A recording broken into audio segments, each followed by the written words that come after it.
I want to say big thank you to the good people over at DistroKid for sponsoring today's video. Thank you.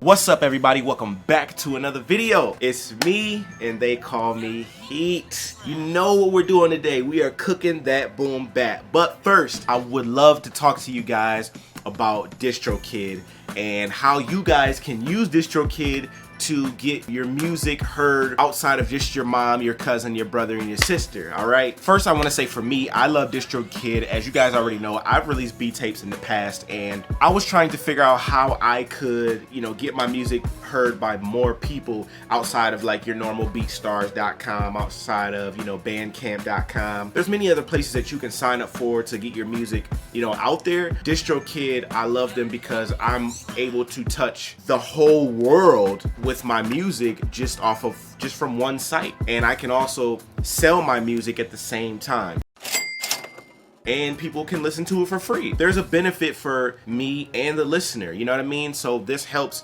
us as producers be able to get our craft, get our art out to the world, and DistroKid allows us to do that, so I love them for that. Now, I know you're probably wondering, why does it matter to us? Just make a beat, dude. Like, why does this even matter to me? You're a producer who doesn't like, or not necessarily who doesn't like, but who can't get their music to specific artists. There are people out in the world who love just listening to instrumentals. Listen to the instrumentals while they study. Listen to instrumentals while they clean their house. Listen to instrumentals while they're just sitting there, just sitting on their back patio, and they don't want to hear noise or words. They just want to hear beats, instrumentals, so this is an opportunity or a way for you to connect to those people. As producers, we don't always have to cater or try to get the biggest placement with a Drake or with a Travis Scott artist, period. We don't have to do that. We can touch people without even trying to sell them anything. The hardest part for producers is selling beats online. That's a very hard field to just break through in. This is an opportunity for you to get your music to people who have never even heard about you or weren't even looking for beats to necessarily buy. They just want to hear your beats. They've also recently partnered up with TikTok. Now you are able to get your music out on TikTok, which a lot of you probably know. That's a very popular platform, and a lot of artists are breaking through TikTok. Lil Nas X broke through with TikTok. This is a chance for you to be heard and for people to use your your instrumentals or your beats or your music as they're making these dance videos or these funny videos. Your music could be in the background of that TikTok video that goes viral across the world. Wouldn't that be cool? I found DistroKid to be very user-friendly for me.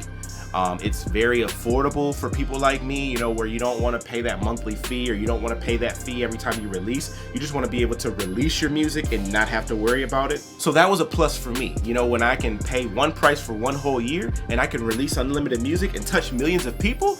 Yes, sign me up.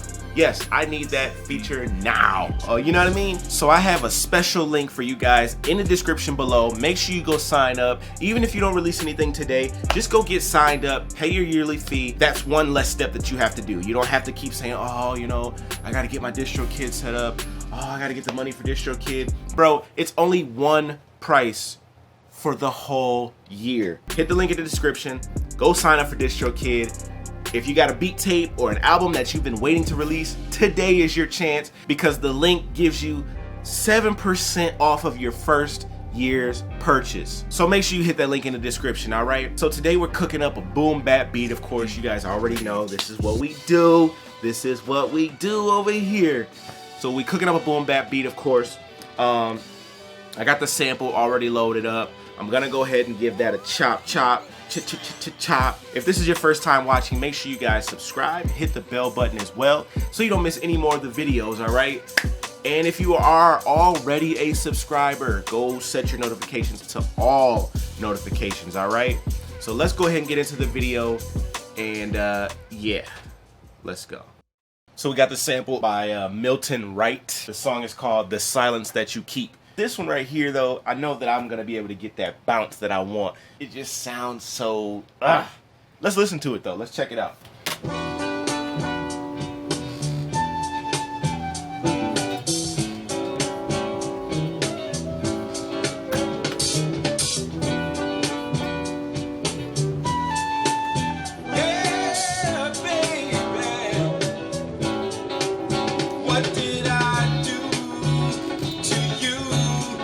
That's a really dope sample. Just like the bounce of it, the bass line is very dope, very unique. So I'm gonna chop that. I'm gonna grab the first part of it and I'm gonna chop it in 32 pieces because I want to have enough control, you know what I'm saying, of the actual sample.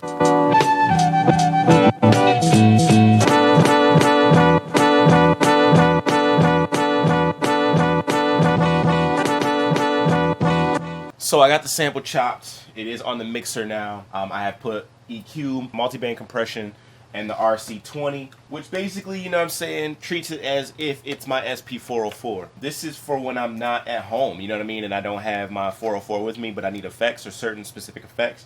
That's what I put on here. So it pretty much has like a lot of the same effects that the 404 has. It's a digital, you know, format versus this being an analog unit. Samples chopped. Now it's just time to find some drums. I've already got my tempo now. I'm gonna do some drums really quick.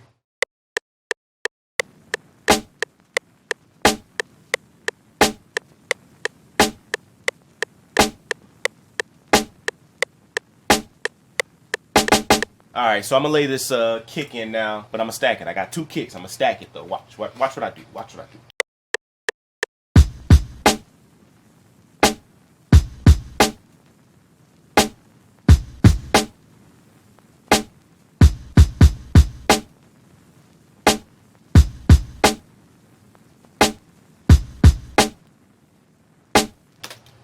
And just a quick tip. I don't know if I say this enough, but with the snares, sometimes bring it a little forward. You know what I'm saying? Don't be afraid to bring some of the notes, you know, out of place. You know what I mean?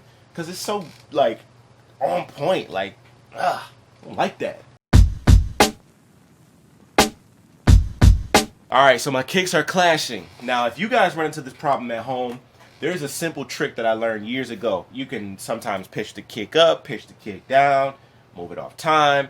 There's so many different things that you can do to make them not clash. And in this particular instance, I want the punchier kick to stand out a little bit more, but I still want it to have that accent top end kick. I'm gonna make the bottom end kick stand out more by just taking the top end kick off one. Hit, hold shift, go over a notch, boom, take it off. Now it sounds like this. Sounds like a real kick and it's not clashing anymore. Just a quick tip for y'all. So I'm gonna find some percussion sounds, you know what I'm saying? Some hi-hat, stuff like that. I'm gonna find some stuff to put in here to make this thing, you know, funky. So now I'm about to add in this little accent hi-hat that I found.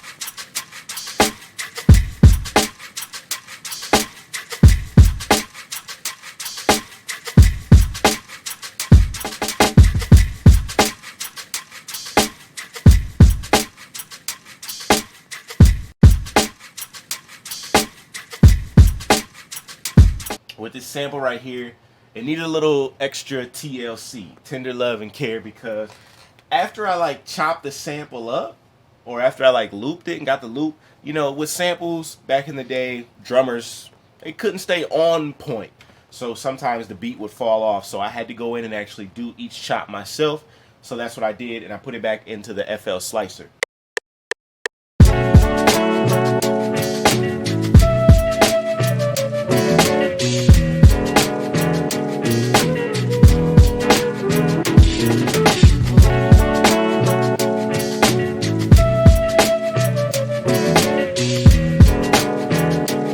So I hear like a different part in the sample that I want to use, and that's the great thing about chopping samples so long, or chopping them in 32 beats, is I can find a part of the sample, you know, further out, and then use that part instead of the same exact part through the whole sample, and through the whole loop, and it sounds the same, repetitive.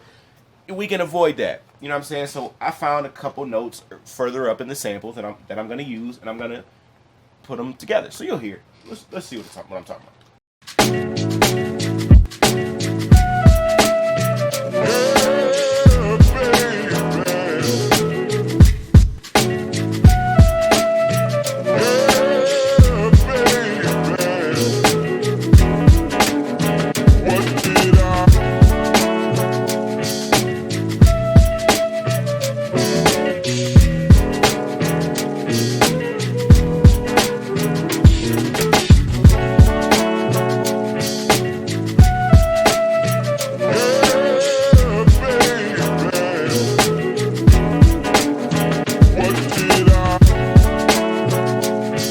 sample, I could have added a bass, but I like the bass in the sample. So I'm gonna keep this old school, and I've already really, I filtered the sample, got it sounding right. I got the sample, you know, basically just took the bass out of the highs out of the sample, you know, enhanced the lower end of the sample, and then that bass sound came out sounding like this.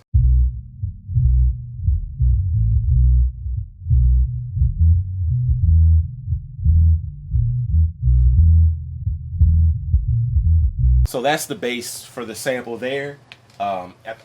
It sounds right, you know what I mean? It sounds really good. I think what I'm gonna do is I'm gonna add probably like a cymbal, a crash at the beginning, maybe put some bongos or congas in there. So yeah, let me add those few extra elements in it, and then yeah, we'll close it out.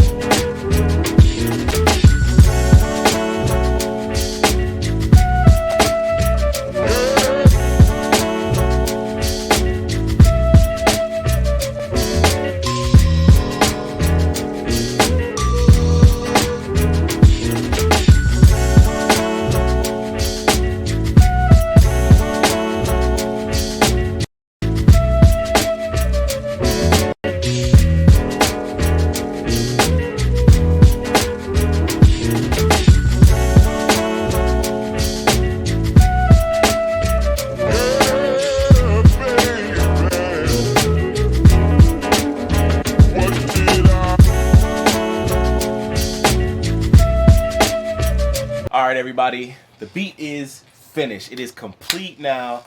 That is the end of this beat making video. Let me play the beat though.